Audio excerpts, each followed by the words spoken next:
We, Cloth, exist to serve the needs of our communities, to nurture the dreams and aspirations of our children, to provide homes for them and their families. Food, work and life skills, healthcare to fortify their well-being, to strengthen and grow their lives.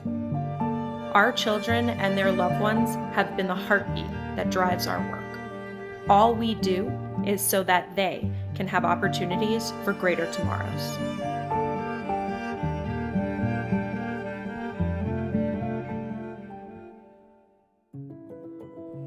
You've gone through a whole lot of cloth stuff, my friend. And look at you now. You are absolutely in a position to help and change lives. How does that feel? Feels amazing. Graduated in 2021. Now started this summer working with cloth. Feels amazing. Now I know how it looks from both sides. Nice. I think being involved in cloth services, being a former student at Shaw has really helped me with my knowledge. It gets easier to provide them with that kind of stuff because I used to be them. So it's very, it's very cathartic to provide them. Is there any point where cloth kind of sort of intervened in your life and sort of, changed you? It made something happen? Was there anything like that? Like a year ago, I was just sitting at home.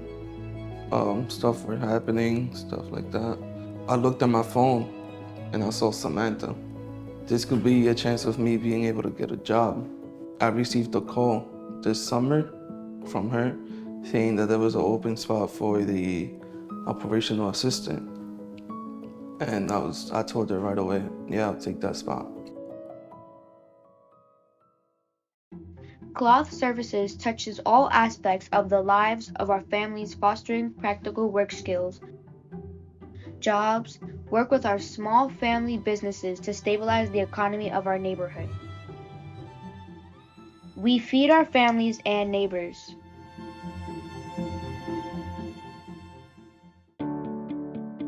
For me, it all comes down to people knowing that they can check food off the list.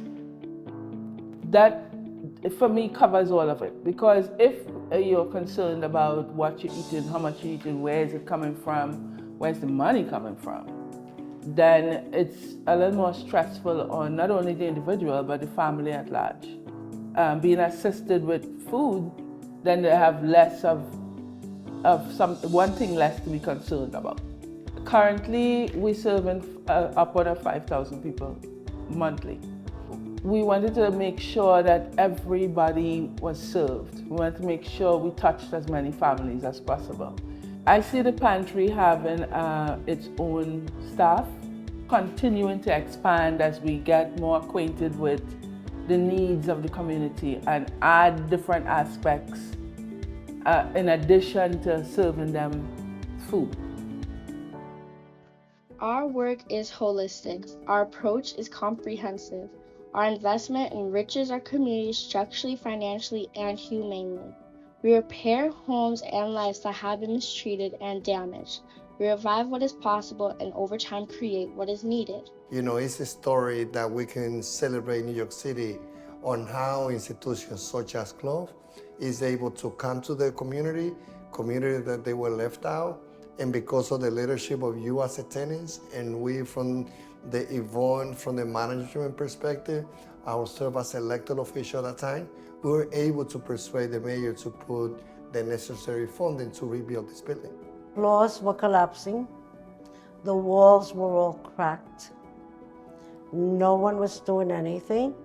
And I believe I have a record at home where it shows that the building had over 1,000 violations. They were not servicing us, they were not painting, no repairs were being done.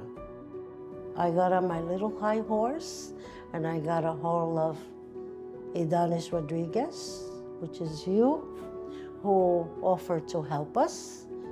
And we talked about the building. And from there on, we all started working together.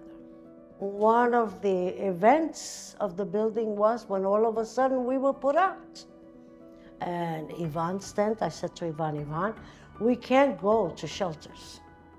So we were all placed on 63rd Street, the Y, And when we left there like 30 days later, we all went into renovated apartments until the building was fixed, which was like 4 years later.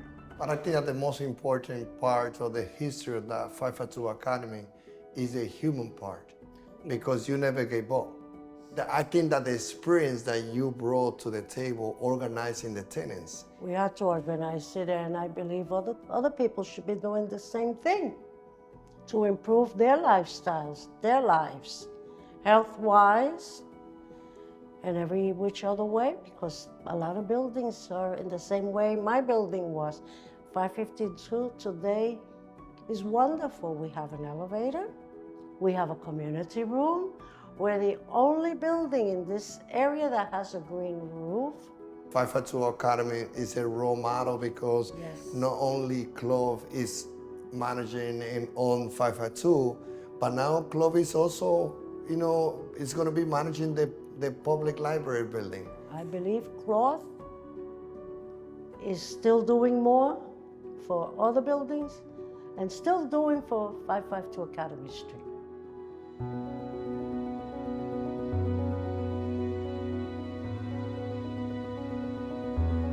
So you have this project, which is beautiful, right? It's got a state-of-the-art library, it's got this community UPK, it's got other community benefits, it's got 174 units of deeply affordable housing.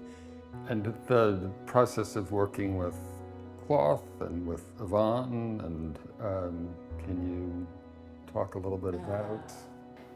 Cloth's reputation as being true to the community's needs, really helped people, keeping things calm and trying to have this team approach so everyone feels like they're part of it. I feel like that is something that, was part of my vision of how it could go smoothly. Looking forward to the completion of the project and its occupancy, what do you think the primary benefits are going to be? Well, it's a really high quality finish, the building, the interior spaces. I think for the tenants, especially ones who maybe are formerly homeless or but would not have access to this quality of housing, this could be something life-changing. Cloth's over 70-year life journey is rich with stories of individual, family, and community successes. Challenges still face us. The work is not over. With each of you as our partner in the work, we know that there will be many more successes. You are part of our renaissance, revival, and restoration story.